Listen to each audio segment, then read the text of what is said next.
SHS subscribers, Hilakbot Stories, ngayong gabing ito 3 kwento ang ating itatampok.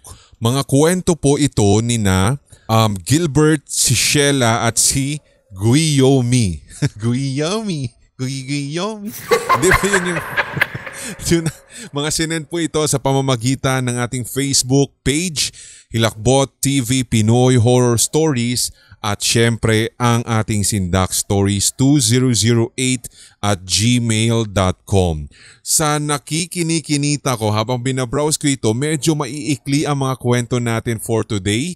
Pero sige, bangkain natin ito at alin kaya sa mga kwentong ito yung talagang makapagpapatindig ng inyong balahibo. Pwede rin naman syempre sagutin kung sakaling meron po silang mga katanungan sa bandang huli. I-comment mo na lamang yan sa baba ng videong ito. Pero ang alam ko, naririyan pa rin kasama po natin ang masarap at mainit-init na drip and steep coffee. Kape ni Lola Trinidad. Puntahan ang Facebook page nila at hanapin doon syempre mga posting natin na kung saan matatagpuan mga clickable na blue links para ma-direct ka na sa ating HTV merch sa Shopee at sa ating TikTok. So marami na tayong platform para kung saan ka pwede makapag-order matikman ang sarap ng Irish cream, barako, ng hazelnut, butterscotch at kung ano-ano pang mga available na flavors. I-check out mo na bago ma-check out ng iba. Now na. Umpisahan natin sa kwento ni Gilbert. You are listening to Subscribers Hilakbot Stories, true horror stories submitted by HTV Positive listeners.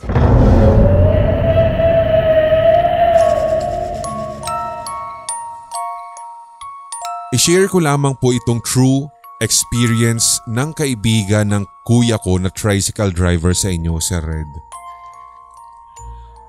Sa kanyang kwento, may isang babae daw na nakasakay sa tricycle niya at gabi na iyon.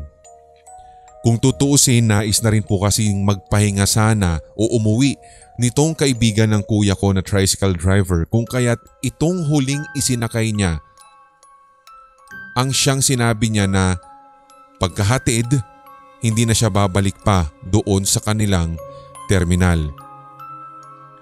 So itong huling pasahero na ito na babae, ibinaba siya ng tricycle sa may waiting shed sa tabi ng isang highway. Iisa lamang yung poste sa highway. Tapos puro puno na rin po paglagpas mo nun. Ang sabi po nung kaibigan ng kuya kong driver, "Miss, sorry ha, hanggang dito na lang ako. Maghintay ka na lang ng habal driver dito at siya na maghahatid sa'yo pa uwi. Gabi na rin kasi tsaka pa uwi na rin ako eh."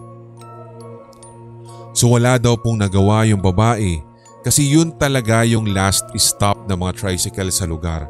And the rest, motor na ang kailangan nilang sakyan at ito nga po yung habal. So sabi naman ng babae, "Sige po kuya, dito na lang po ako." At bigla daw po nanlamig yung babae. Medyo naiilang siya kasi habang sinusubukan daw pong i-start ng driver yung tricycle ay lingon daw ito ng lingon sa kanya. Nagtanong pa nga po at nagbiro yung babaeng pasahero nito at sabi, "Bakit po kuya? May gusto ka sa akin no?" Dumali pa itong pasahero. May gusto. Anyway, sabi naman ng driver daw, "Hindi po." At nang mapagana na po ng tricycle driver, yung kanyang sasakyan ay muli siyang lumingon sa babae. Ang sabi po niya bago niya tuluyan pong paandarin at umalis sa lugar, "Miss, yung batang kasama mo kasi sa tricycle kanina, hindi ko nakitang lumabas. Kinagulat ako nang nasa likod mo na siya." At agad na pong pinaharurot daw ng tricycle driver ang kanyang sasakyan. So habang papalayo, nilingon niya yung waiting shed. Habang nasa daan, nakasabayan niya yung isang tricycle driver na papauwi na din at nakita pala siya nito sa waiting shed. Sigaw nito, "Ano, gagarahin na?"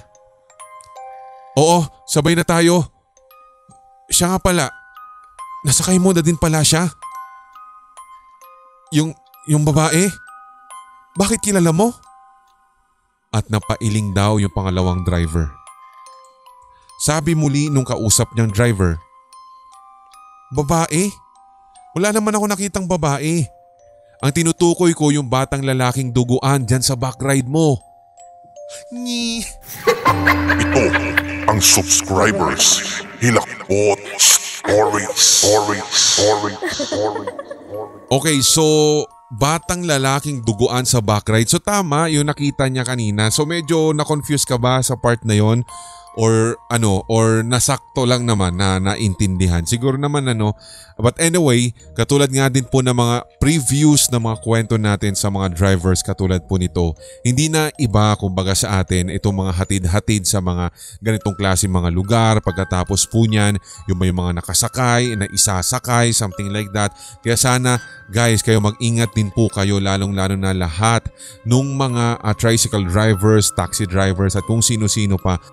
Sapagkat baka, wag naman sana, baka makaranas ka kasi ng ganito. Tapos ano kaya yung magiging initial reaction mo, di ba? Baka kasi ito pa'y magdulot ng aksidente dahil nga siyempre sa pagkagulat mo, sigurado baka matapakan mo na yung accelerator o kaya yung sa motor, di ba? Napabilis mo na bigla tapos hindi mo alam ni pabunggo ka na, papunta ka na sa bangin, something like that. Kaya dapat pag nakakita ka daw ng ganyan, kalmahan mo lang. Huwag kang magpapakita ng takot dahil dyan daw nag-feed yung mga ganitong klase mga entity. The more na nagpapakita ka ng takot, the more daw na pinararamdam mo na meron kang takot, the more na mananatili sila dyan at tatakutin kang lalo. Ganun ang mga multo daw, sabi nila. Anyway, ikalawang kwento naman na po tayo. Unahin muna natin dito ang kwento ni Guillaume.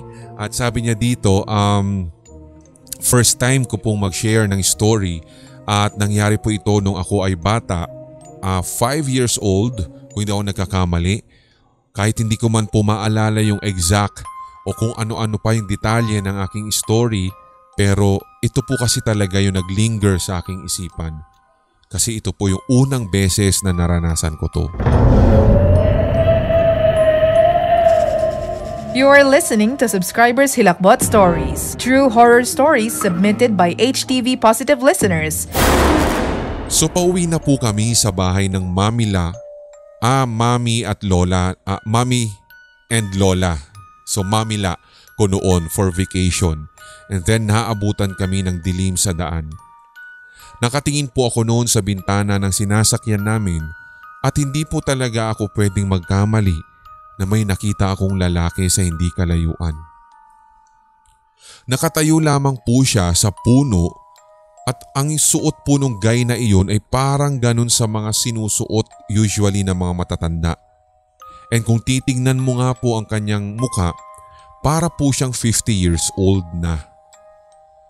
Hanggang sa nakaidlip po ako at nung nagising ako, nakita ko na naman pong muli yung same na guy sa puno. Ito rin po talaga yung same na itsura niya nang makita ko siya.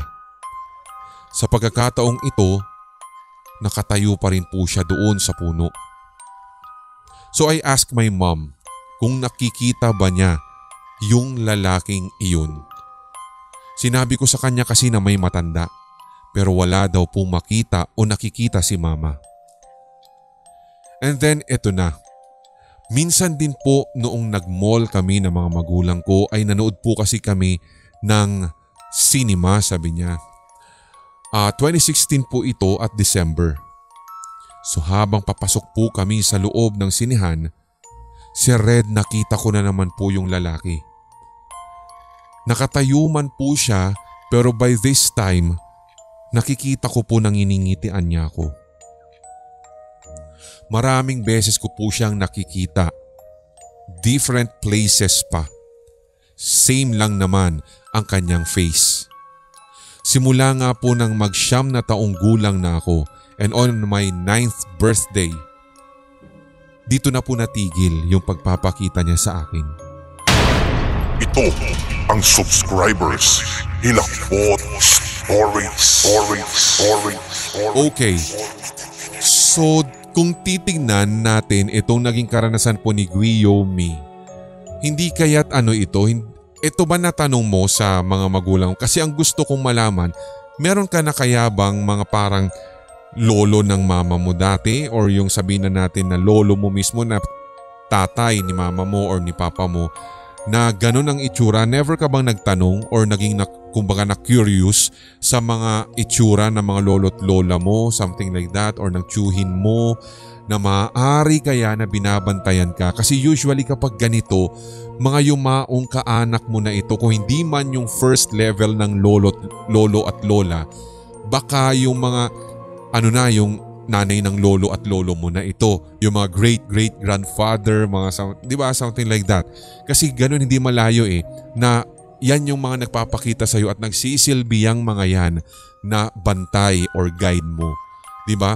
Kasi kung pagbabasehan ko sa ikli ng kwento mo, hindi mo tinanong si mother mo kung meron bang ganito sa family ang itsura, something like that, or never mo bang in-investigate na kapag kayo ay umuwi sa inyo, mga pictures, old pictures, kwento ng lolo o lola mo na meron nang namatay sa inyong pamilya na ganito, baka kasi ganun. Ito kasi yung pinaka-close lang na pwede kong i-suggest kung bakit mo siya nakikita. Kasi alam mo yun, imposibleng walang reason at random na multo lang yon. Random multo lang ng isang 50-year-old itong pagpapakita sa'yo. And then kung ano man yung dahilan kung bakit ganito ang nangyayari, meron ba kayong kaalaman just in case sa mga nakakaalam talaga? Bakit kaya minsan ganito? Katulad yan, sumapit ang ika-9 na taong gulang niya, tumigil na ang pagpapakita, di ba? Kung kailan 13 years old, tumigil na yung paggagambala. 18 years old na siya, nawala na yung parang feeling niya na meron siyang third eye, something like that. Bakit napuputol o bakit kaya sa palagay ninyo? Ano yung pinaka main reason bakit natitigil yung pagpapakita at never mo na siyang nakitang muli? Itong certain na multong ito na simula ng pagkabata mo ay nakikita mo. Hindi kaya para may sumpa ito or talagang may timeline lang siya ng pagpapakita sa'yo or dahil, di ba, enough na yung iyong edad para malaman mo at hindi ka na pwedeng bantayan, ganun kaya yon? Ano pa kaya mas malalim? Yun ang gusto kong malaman. Kung meron kang masasabi, i-comment mo na lang dyan sa baba ng ating videong ito. Last story, pero bago yan, syempre higop muna ng kape ni Lola Trinidad. Butterscotch naman po ito, guys. At sana nga kayo din ay makapag-order at matikman mo na rin po ito. Kahit wala pong evap, wala pong kung ano nang gatas na ilalagay mo dyan. Masarap po yan. Konting asukal lang, the best. Mas mainam talagang mapait kasi talagang natural, organic talaga yan. Organic ito, don't panic. Sabi nga. Anyway, third story, may kahabaan pero sisikapin po natin na mapunto hanggang sa pinakadulo nito. You are listening to Subscribers Hilakbot Stories, true horror stories submitted by HTV Positive listeners. Sana nga po, Sir Red, ay mapansin itong aking kwento.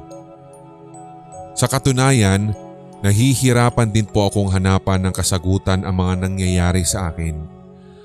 Ako po ay isa ng kolehiyo at nag-aaral sa isang state university. Nagsimula po kasi ang lahat ng pagpaparamdam o yung mga hindi ko maipaliwanag na mga nakakakilabot na pangyayari nung ako pa lamang po ay 6 na taong gulang. Bigla-bigla talaga, Sir Red, nakakakita na ako ng mga entity na noong una ay akala ko mga katulad lamang din natin na tao. Kasi parang ang solid nung body nila. Pero ang pinagtatakhan ko lang ay kung bakit kalahati lamang po ng katawan nila ang palagi ko nakikita. Hanggang sa ako po ay nag-8 anyos at parang doon ko nga po nare-realize na talagang mga multo ito. Huwag niyo na lamang po akong husgahan sapagkat hindi ko po hanggang ngayon makita yung pinaka-reason sa mga karanasan kong ito. Let's go back po sa taong 2004. Naganap sa probinsya namin ang isang dilubyo. Binaha po kami. Sobrang bilis po ng mga pangyayari at ganoon na rin po yung pagtaas ng tubig. Siyempre sobrang bata pa po ako noon at hindi pa marunong lumangoy. Noong gabi na may bigla pong rumaragasang tubig, bigla na rin pong pumasok ito sa bahay. Hindi po talaga namin namalayan ng mama at ng mga kapatid ko. Nagkataon na 3 lamang po kaming naiwan dahil si Papa po noon ay nagtatrabaho at nasa Kamaynilaan. Company driver po kasi siya. Wala din po siyang kaalam-alam na nagaganap na pala ang dilubyo sa amin nung gabing yun. Halos tulog na po kaming 3 noon nang biglang naramdaman na lang ni Mama na basa na yung higaan. So dahil doon, agad siyang bumangon at ginising kami hanggang sa ma-realize na namin na hanggang tuhod na yung tubig na yun. Lumikas kami sa mas mataas na bahay. Sa takot ko'y sobra po yung iyak ko. Kinagalitan man ako ni Mama pero wala naman siyang magawa dahil talagang takot na takot ako. Wala pa nga yata pong 30 minutes iyon, Sir Red, ay umabot na hanggang bewang ang taas ng tubig. Hanggang sa pataas na po ng pataas at lagpas tao na. Nagdulot talaga ng labis na pinsala ito, Sir Red. Hindi na rin po kami nakatulog ng gabing iyon at pagdating ng araw, mataas pa rin yung tubig. Brown na brown talaga. Pagsapit nung kinagabihan, ikalawang gabi nung baha, bigla po akong nakaramdam ng pangingilabot. Nasa may terrace kami nung bahay kasama yung kaibigan ko na nakaligtas sa pagbaha nang bigla akong may nakitang lumulutang na kabaong talaga, Sir Red. As in, inaagos pa po siya sa harapan namin. Kinilabutan ako nung gabing iyon. Kitang-kita ko yung puting kabaong. Umakyat ako agad sa taas ng bahay at pumunta kay Mama. Hindi ako agad nakapagsalita pero nais ko sanang sabihin sa kanya yun. Namumutla pa nga ako at napansin iyon ng kapatid ko. Isang buong gabi na naman ang lumipas at hindi talaga ako pinatulog ng kaba. Bawat tingin ko sa baba ng nasabi po naming bahay, ewan pero may nakikita po talaga ako na parang isang lalaki na umaakyat doon sa aming hagdan at nakabaliktad siya, Sir Red. So, siguro na parang alam mo yung parang nag-bend. Parang ganun sa mga horror film, di ba? Nag-bend siguro, nakabaliktad sabi niya eh. Tapos nauunang maglakad yung, parang yung kamay niya, parang naging 4, di ba? I mean, ginano niya, nag-bend siya so nahawakan na ng kamay niya yung hagdan. And then, yung paa din niya nakasayad pa rin dun sa hagdan. So parang lumalak, parang alam mo yung ganun sa mga sigbin, 4 ang paa, parang ganun siguro, tapos lumalakad pabaliktad. Siguro parang ganun yung sinabi niya. So lumalakad pabaliktad, so gumagapang pabaliktad, so nakaharap sa kanya yung muka, yung ulo. Ganun, so para malinaw. Yun ang gusto niyang puntuhin. So hinilot ko na lang kasi ang dami niya sinabi mabubulaklak na salita. So pero parang ganun kasi yung punto eh. So bawat tingin daw niya, ganun daw ang nakikita niya. Pagdating nga daw po ng mga multo na parang nakabaliktad, unti-unti din naman daw silang nag-fade. Pero alam niya na umiiyak din daw sila base sa itsura ng mga ito. Sinabi ko na lamang po kay Mama ang lahat ng mga nakita ko. Pero hindi po siya naniwala. Ang sabi, tinatakot ko lamang ang sarili ko. Imahinasyon ko lamang ang lahat. Dumaan nga po ang halos ilang taon at nakalimutan na rin po namin ang dilubyong iyon. Ang nangyari naman nito, Sir Red, hindi lang basta-basta mga kaluluwang hindi matahimik ang mga nakikita ko. Kasi maski po mga duwende at ibang mga nilalang ay nakikita ko na rin. Nang dahil sa takot ko, humanap na lamang ako ng mapagsasabihan. At mabuti nga, Sir Red, ay naririto ang segment ninyo. Ito ang subscribers Hilakbot Stories. So basically, kinimkim niya kasi nga sabi niya ay hindi siya pinakikinggan ng kanyang nanay. Although may mga parts kasi talaga dun sa kwento niya, guys, na kumbaga sasabihin natin gray areas. Hindi niya ma-express ng todo yung kanyang nais sabihin, pero wag na lang daw natin siya husgahan. So pinilit ko na lang hinilot itong kwento niya. So parang sabi niya paypaya, humihingi daw ng tulong, although parang incomplete yung dilubyo part. Incomplete para sa akin at bitin yung kwento niya na tungkol doon. Kasi baka nga sabi niya may inaanod na kabaong, baka kasi itong inaanod na kabaong hindi kaya talaga totoong galing lang ito sa mga funeral homes. Diba na dahil nga syempre ang taas, lagpas tao sabi mo Diba baka yun ang naging dahilan kaya baka hindi lang isang imagination or likha lamang ng katatakutan itong nangyari at nakita mong lumulutang na kabaong, inaagos na kabaong. Sabi natin, baka totoo talagang kabaong ang nakita mo, yun nga lang hindi mapaniwalain si mama mo sa ganito. Kasi mas nakakatakot sana siya kung ang nangyari, despite na may baha at rumaraga sa umaagos ang mataas na tubig, nakita mong lumilipad o lumulutang talaga yung kabaong somewhere sa bubungan ninyo o kaya, di ba? Yun doon ka magtaka. Pero kasi kapag ganitong baha, talagang hindi mo mapipigilan na matangay ng lakas ng ragasaan nitong tubig na ito, yung kahit na anong madaanan niya. So baka yun, medyo may pagkaganon yung pagkaintindi ko. Pero pagdating dito sa parang yun ngayon nakabaliktad daw na tao na parang umaakyat siya ng pabaliktad doon sa hagdan nila at para bang humihingi ng tulong. Yun, medyo doon sa part na yun, baka talagang, syempre, sino ba namang tao ang gagawa ng ganun sa kasagsagan ng baha, di ba? May gaganon pa ba? Di ba? So yun, malamang baka may chance, malaki ang chance na talagang yun. Multo talaga nakita mo. Kasi sabi niya nung mga medyo binata na siya or dalaga na siya, naging malala dahil pati na duwende at iba pang mga nilalang nakikita niya. So what's next? Ano yung gusto mo pa sanang idugtong sa kwento mo at nang ma-way out natin, ano yung iba pa na nakita mo? So ano bang punto natin dito? Ang baka pinupunto niya ay bakit siya nakakakita ng mga ganito? Ito ba'y nagsimula doon sa nakita niyang kabaong or nagsimula doon sa dilubyo?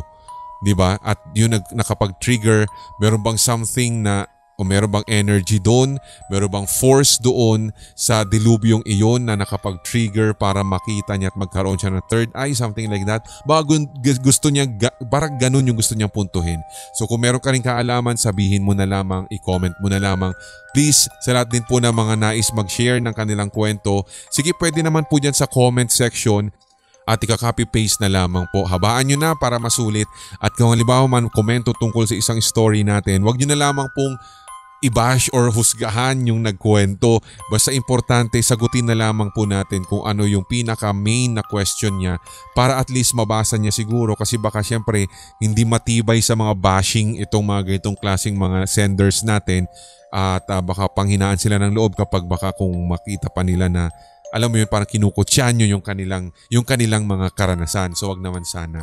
But anyway, maraming salamat na naman po sa inyong pagtutok mga channel members, lalong-lalo na sa mga current members natin. Naririyan po ang inyong mga pangalan sa description at ganoon na rin sa lahat na rin ng mga makukulit sa ating premiere, sa ating live chat at sa ating mga legit at solid talaga na lagi-lagi pong nakikinig at nag-aabang. Salamat po sa inyong lahat.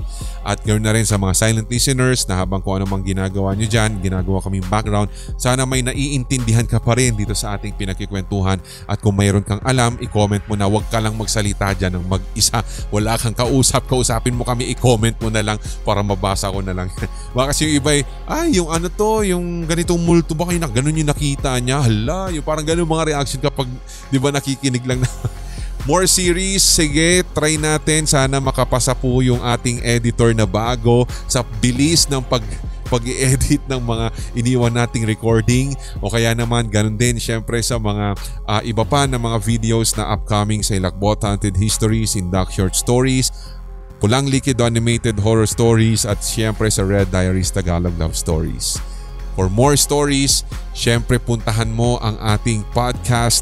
May 24/7 po tayo dyan na streaming, ang Pinoy Horror Radio at ang Red FM Philippines na online music station natin na both mapapakinggan sa Zeno FM or sa radio.org.ph. Visit our website redfmph.weebly.com at na makita nyo na rin doon direct link ng ating HTV merch, kape ni Lola Trinidad, Facebook pages at syempre pa ang ating mga online shop. Salamat po. Ako pong muli si Red, tuloy-tuloy lamang ang hawaan para wala ng galingan at lahat tayo ay solid. HTV Positive. Love you guys. May mga kwentong kababalaghan o mga karanasan kang kahilahilakbot na nagmumulto sa iyong memorya? Ibahagi na yan sa pamamagitan ng voice message o kaya i-type at i-send sa sindakstories2008@gmail.com. Maaari ring i-private message sa Hilakbot TV Facebook page. Ating pagkwentuhan ang inyong real paranormal experiences kasama si Red. Lunes at Biyernes, ito ang Subscribers Hilakbot Stories.